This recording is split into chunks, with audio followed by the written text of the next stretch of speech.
This is Limitless, a series for improving performance, positivity, and physical and mental health. And what you're about to see is part of an internal training course at our company, Plexxis Software, which creates bidding, field, and finance technology for subcontractors. But we're now offering this series to anyone who will benefit and who wants to make the world a better place, even if it's just one person at a time. I'm your host, Chad Pearson, dealer of truth and happiness at Plexxis Software. And all the insights and tactics in this series we use at Plexxis daily. And me personally, I've used them throughout my 40 years in the combat arts, as a competitive wrestler, as a coach in professional mixed martial arts, and as a former police officer surrounded by conflict, crisis, and struggle. Now, we hope these insights inspire and motivate you to want to become your best, and we hope the tactics help you navigate and stay disciplined to ensure you do become your best.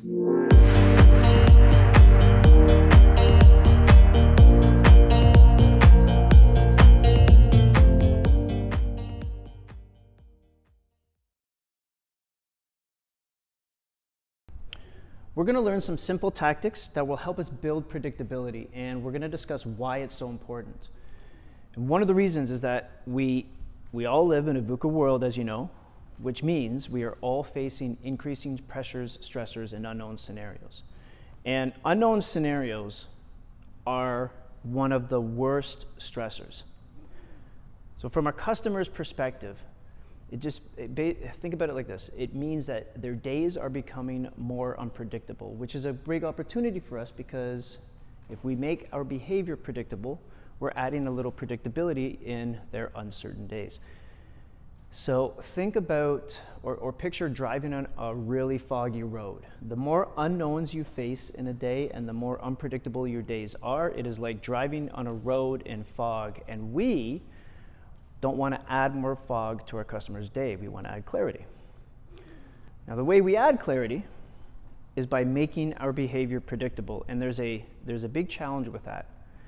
And the challenge is, no matter how much we do for our customers or how much we care, it's what they see that matters. So people, now this is universal. This isn't just customer-vendor relationships.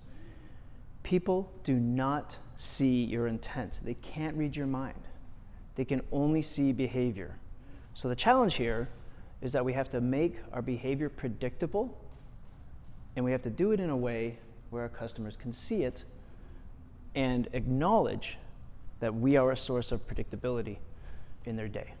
Communication such as a phone call, text, or email between customers is the biggest opportunity that we have to create predictable behavior and add a little clarity in their day.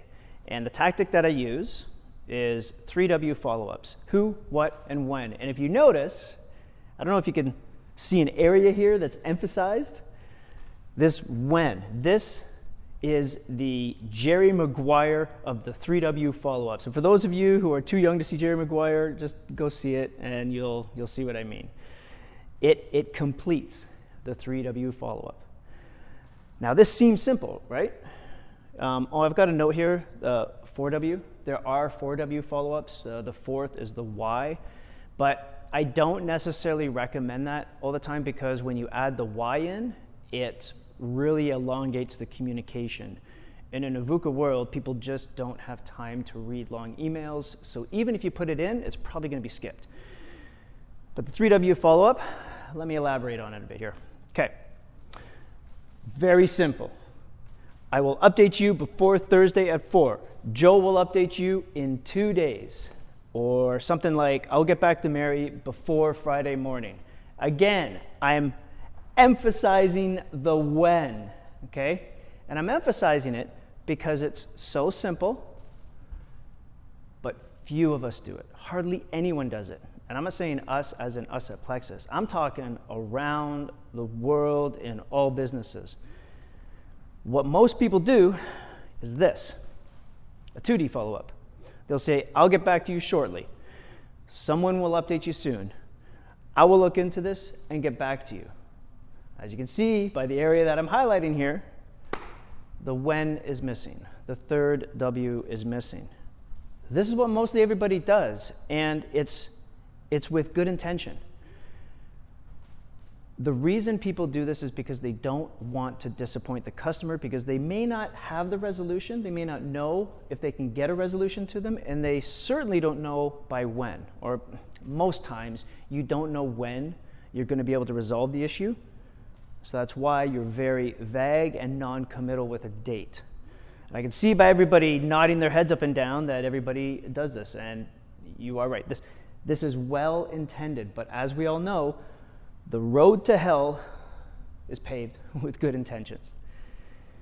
There's one more response, or should I say lack of response, that is really destructive. It's even worse than being vague and doing a 2D follow-up. And that's no follow-up at all, or your response is delayed so long that the customer has to reach out for the clarity that they need. And I say reasonable customer here because some customers are so anxious that it doesn't matter what you do, they will keep following up. Forget about those ones. There's separate tactics to deal with them and to help them get over their anxiety. I'm talking about reasonable customers here. So when you don't act, or you take too long to act because you don't have the information that's needed, that's destructive, even though you're trying to not disappoint the customer. If you're too busy to act, this one's easy to deal with. If you're too busy to act, you simply raise a flag. It's that easy. And that's why we're on a team. That's what we do for each other. We help each other. You raise a flag, you need help, we are there because the customer, we have to make sure that our net promoter score, that the customer satisfaction is at an all-time high, right across the board. For the scenario where you know you can resolve it and you have a general idea of the time frame, it's easy. The 3W follow-up as is. Easy peasy. Just let them know time you're going to follow up, put it in your calendar, do it, you're done, you've built predictability into the relationship. But what about the scenario where you don't know the resolution and you don't know the date range? It's the exact same tactic, and I'm going to give you a little bit of perspective here. Back when I was a police officer, I used this all the time because you're dealing with victims and complainants in traumatic incidents for the most part. And there was a lot of anxiety in the victim on what was going to happen or what was happening with the investigation.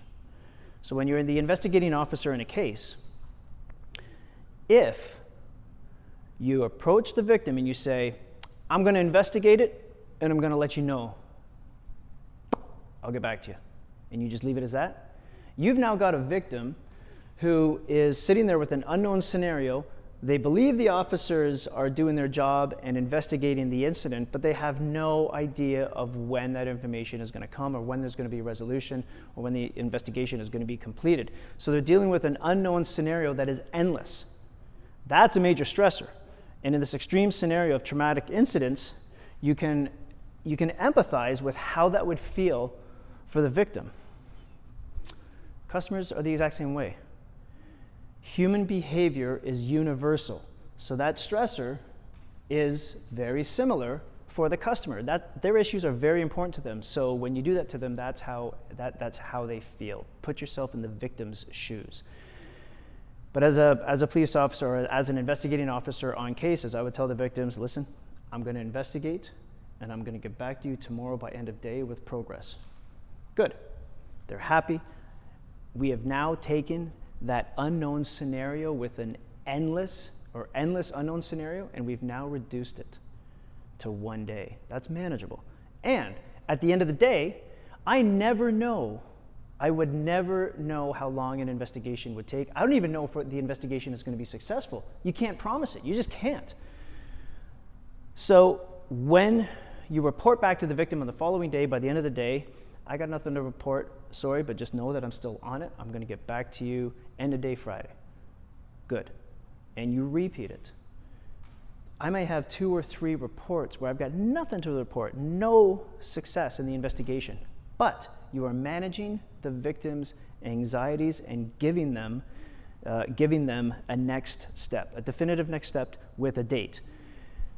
But the most important part about this is that you're building the relationship and the predictability into the relationship as those touch points occur. So try it with customers. I guarantee you it'll work better than the 2W response. All right?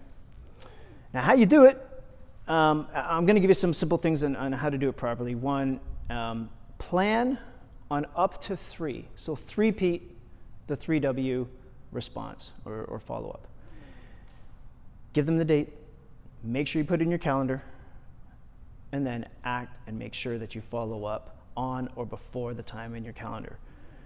If you have no resolution in 3 attempts, you don't want the follow-ups to become empty or feel empty to the customer, so escalate it.